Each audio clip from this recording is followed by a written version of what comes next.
नागराज और बुगाकू। दोस्तों, आपने इस कॉमिक के पिछले भागों में पढ़ा कि एक सपेरा बीन की धुन पर नागराज वासुकी को कैद कर लेता है और उनसे शक्ति खड़ग प्राप्त करता है।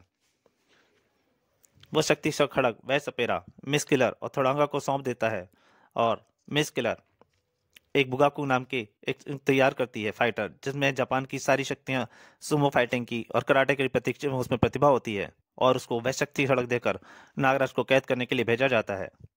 और नागराज उस शक्ति और बुगाकू उस शक्ति खड़ग के बल पर नागराज को कैद भी कर लेता है। और फिर उसके बाद एक प्रतियोगिता शुरू होती है, जिसमें ध्रुव की परीक्षा ली जाती है। और ध्रुव के जो अब तक के 20 उसके दुश्मन होते हैं, उन सबको एक एक करके ध्रुव के सामने भेजा जाता है, जिनसे ध्रुव का सामना होता है। जिसमें सबसे पहले जुबिस को, उसके बाद रोमन हत्यारा, और उसके बाद नरसिंह और यतिराज शामिल हैं।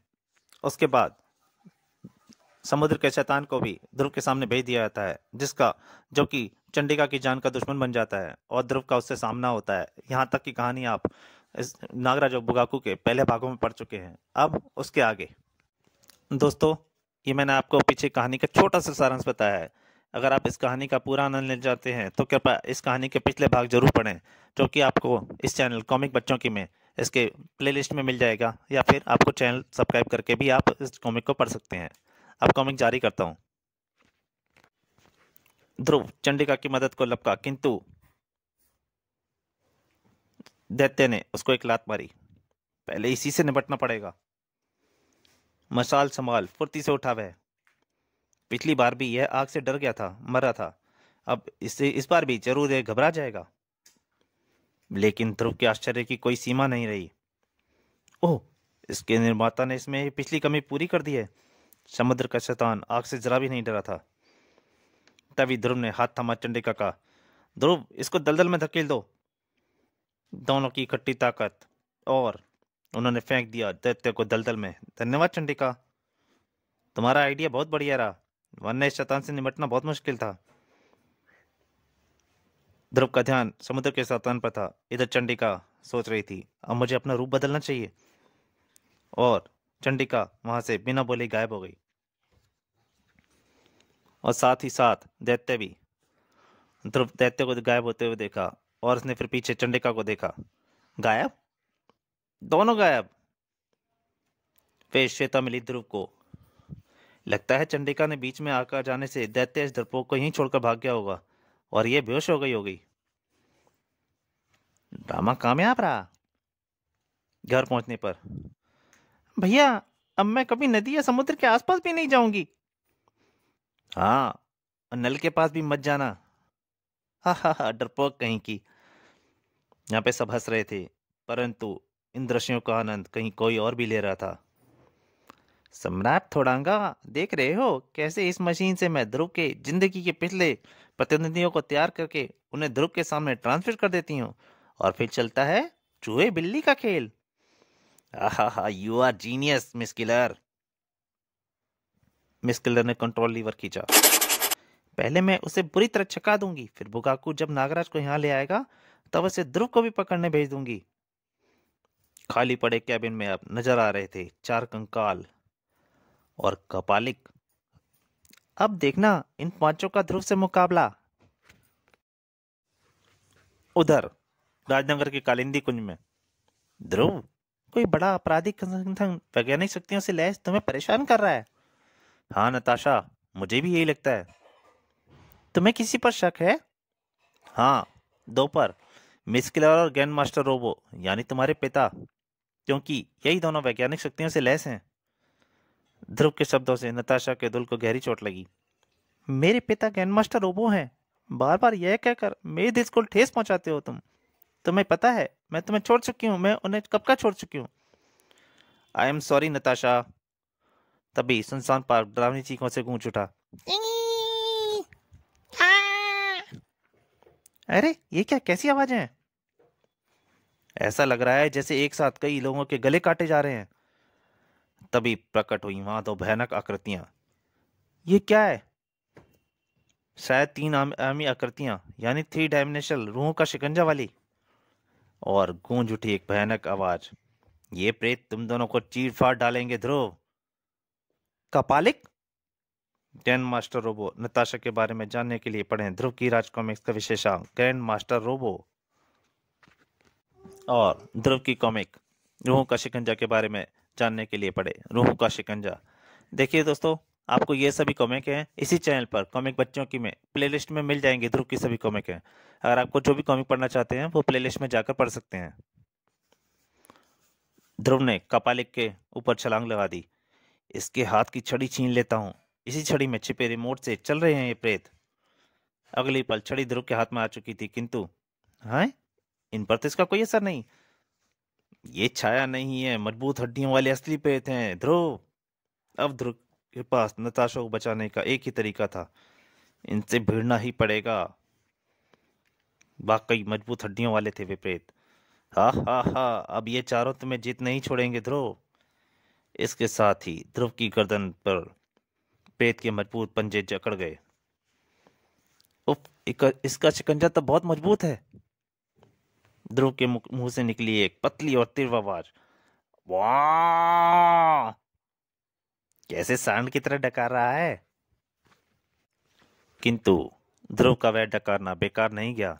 उस डकार को सुनकर पार्क के बाहर आराम करता एक सांड तत्काल उठ गया और उस आवाज का मतलब वह सांड भली भांति समझ रहा था और उसकी टक्कर उन प्रेतों को आकर लगनी शुरू हुई। धाड़ धाड़। सांड दूसरे प्रेत की तरफ बढ़ा और उसे खत्म करके ही रुका। और उसके बाद ध्रुव कपालिक पर टूट पड़ा। कपालिक, बोल तुझे किसने भेजा है। किंतु हारा कपालिक भी हवा में हो गया गायब।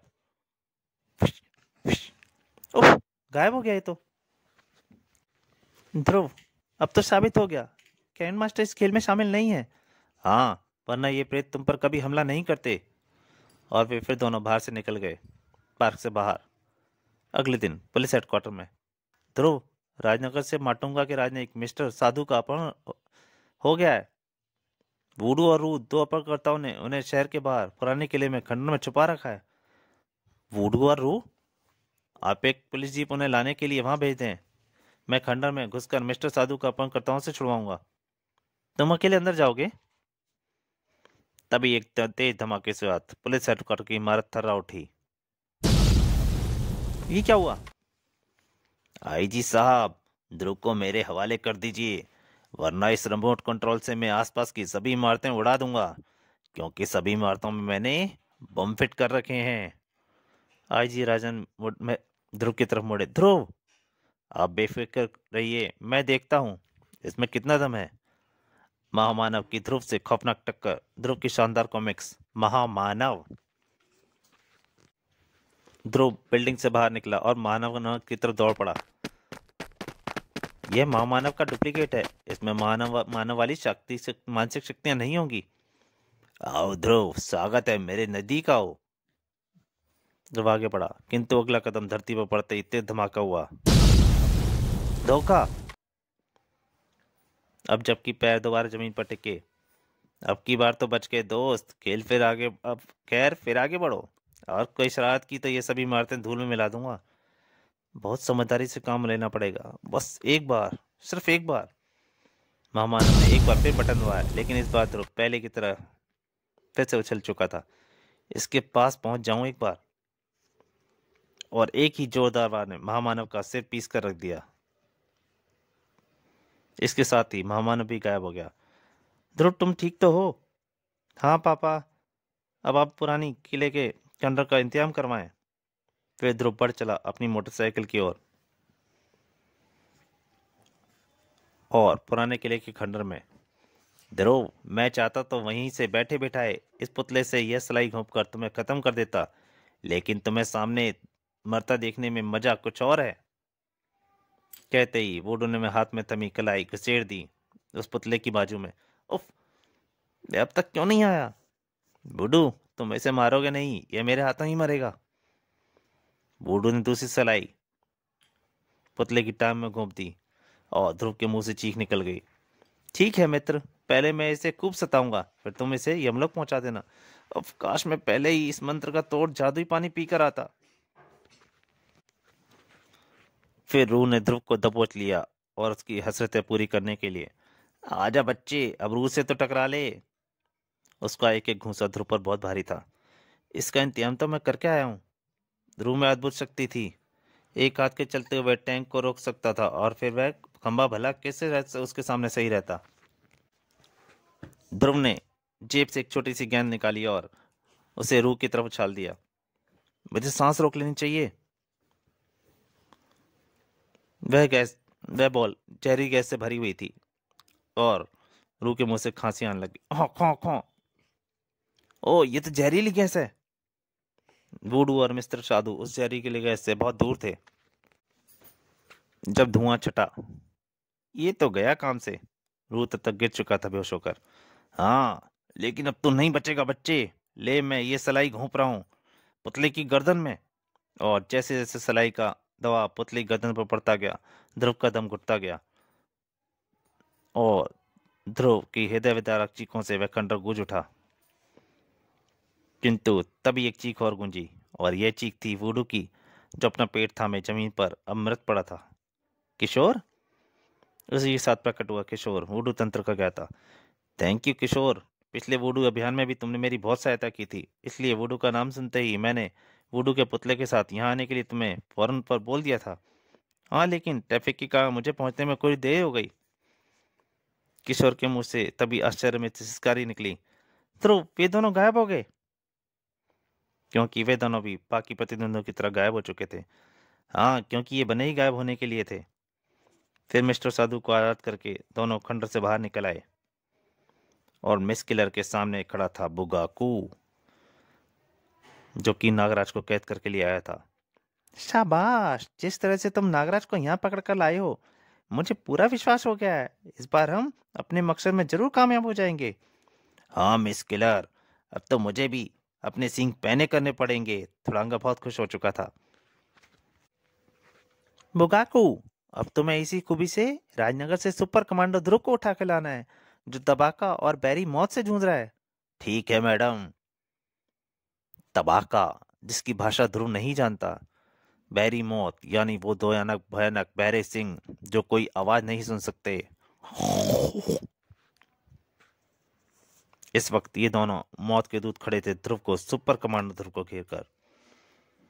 ग्लोब सर्कस के स्ट्रॉन्गमैन जुबिस्को द्वारा प्रशिक्षित बैरी मौत। ध्रुव ने मोटरसाइकिल तेजी से घुमाई। जब मैं यहाँ पहुंचा, इन्होंने निर्दोषों को मारना शुरू ही किया था। दर्द से बिलरा उठा था जंगल का राजा। उसकी एक लात उसके मुंह पर पड़ी थी। ध्रुव ने मोटरसाइकिल को उछाला। अगर मैं समय पर ना पहुंचता तो ये अब तक कई जाने ले लेते थे, पर मैं अब ऐसा नहीं होने दूंगा। एक जबरदस्त टक्कर लगी तबाका के सीने पर। तभी ध्रुव की मोटरसाइकिल और उसकी ठोकर से तिलमिलाए सिंह ने उस पर उछाल लगा दी और सब एक साथ ध्रुव पर टूट पड़े। भीड़ देखकर बिदक रही थी। पुलिस अभी तक नहीं आई है, हम ही कुछ करें। उफ, बहुत जल्दी मौका मिल गया इन्हें। और फिर खाली हाथ वह दरिंदे से टकरा गया था। इतने भयानक हिंसक जानवर से तो सुपर कमांडो ध्रुव ही लड़ सकता है, हम नहीं। एक एक करके लड़े तो शायद मैं इन पर हावी हो जाऊंगा, लेकिन वे तीनों तो इकट्ठे ही ध्रुव पर टूट पड़े थे। उफ, समय पर काबू नहीं कुछ नहीं किया तो मेरी लाश को पहचानने लायक कोई नहीं रहेगा। परंतु ध्रुव के मौत के मुंह देखकर भीड़ भी अब तक बदल चुकी थी। उफ, मुझे छोड़ दो माँ, ध्रुव को मेरी जरूरत है। ध्रुव ध्रुव, मैं आ रहा हूँ। बच्चों को इस तरह देखकर बड़े लोगों को उन्होंने झंझोड़ दिया था। यह हमारे लिए हमेशा मौत से खेला, और आज जब इससे जरूरत है तो हम खड़े देख रहे हैं। लानत है हम पर। और फिर भीड़, लाठी डंडे जो मिला, भीड़ ध्रुव को बचाने के लिए दौड़ पड़ी। ध्रुव का उत्साह बढ़ा। उसने अपनी शक्ति संचित किया और तबाका को उछाल फेंका। सबसे पहले उछल कर उसने एक शेर की आंखों में अपनी उंगलियां घोंप दी। बहरा तो था ही, अब अंधा भी हो गया। बाकी कसर भीड़ ने पूरी कर दी। मार डालो, तोड़ डालो, शहर में आतंक फैलाते हैं। दूसरा से ध्रुव को लपका तो ध्रुव ने एक हाथ में लंबा चाकू नृत्य कर रहा था। एक सच्चा निशाना और ध्रुव का निशाना उस शेर की आंखों में लगा। इसका काम तमाम। ध्रुव के निशाने से भला आज तक कोई बच सका है? भीड़ उस सिंह पर टूट पड़ी थी, परंतु तबाका को संभालना भीड़ को भारी पड़ रहा था। इसे पीछे छुड़ाने का एक ही तरीका है मेरे पास। ध्रुव तुरंत दौड़ पड़ा एक तरफ और ध्रुव ने ड्राइंग सीट संभाली। सब इसको छोड़कर दूर दूर हट जाएं। ट्रक तीव्र गति से भागा। बस एक काम और, बस अब हुआ इसका काम तमाम। तबाका ने आखिरी हिचकी ली और अगले ही पल देखते ही देखते तीनों के मृतशयी हो गए गायब। अरे गायब?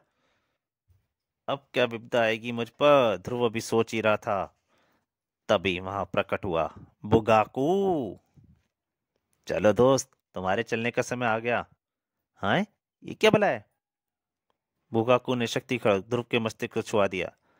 अब तुम बेहोश हो जाओ। और इसी के साथ ही ध्रुव की चेतना लुप्त होती चली गई।